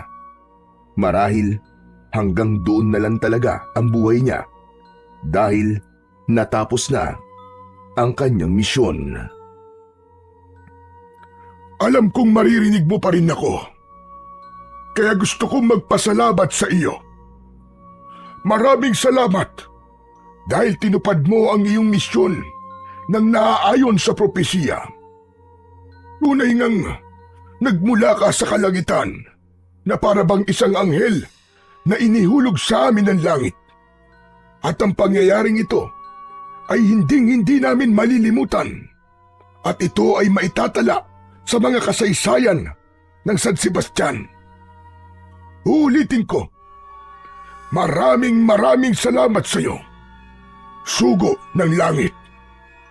Oo, wala na si Drago at ang kanyang mga alagad, pero hindi nangangahulugang doon din matatapos ang lahat. Dahil ang pangyayaring ito ay isang kabanata lamang ng aming buhay at marami pang kasunod na pakikibaka ang aming haharapin. At ang karanasan namin ito, ang paghuhugutan namin ng lakas at inspirasyon para sa mga susunod pang laban. Mabuti na lang at hindi ako uminom ng dugo dahil kung nagkataon ay naging abo na rin ako. Sabi ko naman sa iyo, hindi pa huli ang lahat para ikaw ay magbagong buhay. Magbalik loob ka na sa Panginoon. Tama ka, Pedong. Ganun na nga ang aking gagawin. Teka muna, paano pala si Elektra? Ang aming mga kasama.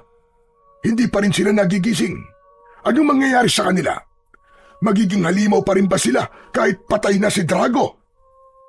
Kumalat na sa kanilang katawan ang kamandag ni Drago. Kaya hindi na mapipigilan pa ang pagiging halimaw nila. Ano ka mo? Pero teka, wala ka bang alam na paraan? Isa kang babaylan, di ba? Kaya kahit paano ay meron kang magagawa. Hindi yun saklaw ng aking kapangyarihan, Pedong. Pero may naisip akong paraan. Isa lang ang alam kong remedyo. Anong remedyo? Ang dugo na sugo ng langit. Ipupunas natin sa mga kagat nila sa leeg. Sigurado ka ba? Paano? Kung maging abo rin sila katulad ni na Drago? Hindi sila likas na masama dahil hindi sila kampo ng kadiliman. Kaya iba ang magiging epekto sa kanila ng dugo na sugo. Maganda ang mungkahi ni Marua, kaya iyon ang gagawin namin. Marami pang dugo ng sugo ang natira sa timba, kaya gagamitin namin yon para ipunas sa leeg ng mga kasama kong kinagat ni Drago. Una kong pinuntahan si Elektra. Itinubog ko sa dugo ang isang panyong puti at ipinunas ko sa leeg ni Elektra. Mabilis ang naging epekto dahil wala pang 10 segundo ay unti-unting naghilom ang sugat niya sa leeg at nagising din siya. Teka, ano po nangyari, Lolo Pedong? Ay, salamat sa Diyos. Mahabang istorya. Mamaya ko na lang ikikwento. Pupuntahan ko ang mga kasama natin at pupunasan ko rin itong dugo ng sugo. Ha? Dugo ng sugo? Anong ibig niyo sabihin? Sabi ko naman sa iyo, mamaya na ako magkikwento. Halika, samahan mo ko. Puntahan natin ang ating mga kasama. Ganun din ang ginawa ko sa aking mga kasamang nakagat ni Drago. Pinunasan ko rin sila sa leeg ng dugo ng sugo at lahat sila ay nagising at ikinuwento ko sa kanila ang buong pangyayari. Binalikan namin ang sugo ng langit dahil gusto namin siyang bigyan ng isang marangyang libing, pero isang himala na naman ang naganap dahil wala na sa krus ang kanyang bangkay. Marahil umakyat na siya sa langit dahil doon naman siya nagmula. Gutom na po ako, Lolo Pedong. Pati po ako, Lolo Pedong. Gutom na rin po ako. Aba, lahat naman tayo ay gutom na gutom. Huwag kayo mag-alala. Marami pa akong pagkain dito. Talaga? Baka naman mga laman loob ng tao ang ipapakain mo sa amin. Oo nga po, Lola Maruca. Hindi po kami kumakain ng karne ng tao. Pambihira, hindi ako aswang. Kaya hindi rin ako kumakain ng laman ng tao. Ordinaryong tao rin akong katulad ninyo. Ano bang pwede namin kainin? Kanin, isda at gulay. Pero magluluto pa ako. At pagkatapos nating kumain, ay sasama na ako sa inyo. Bakit, Maruca? Mabait ka naman talaga. Kung inaakala ninyong hindi ako mabait, di sige. Magtiis kayong lahat sa gutom. Hindi ko kayo pakakainin. Nagtawanan ang lahat sa sinabing yun ni Maruka. At pagkatapos naming kumain, ay sabay-sabay na kaming umuwi sa San Sebastian. At dahil maraming namatay sa aming mga kamag-anak, kaya sino pa ba ang magdadamayan, kundi kami-kami rin. Sa tulong ng sugo ng langit, ay natapos ang aming pakikipagtunggali sa kampo ng kadiliman. Pero patuloy pa rin kaming magsasama-sama sa pakikipaglaban, hindi lang sa mga kampo ng kadiliman, kundi pati na rin sa mga salot ng lipunan. At nawa, ang aming kasaysayan ay maging inspirasyon sa inyong lahat, dahil alam kong meron din kayong hinaharap na iba't ibang laban. Kailangan lang ninyong magtiwala sa Panginoong Diyos at magtiwala rin kayo sa inyong sarili. Kaya ninyo yan. Hanggang sa muli, marami pong salamat sa inyong pakikinig.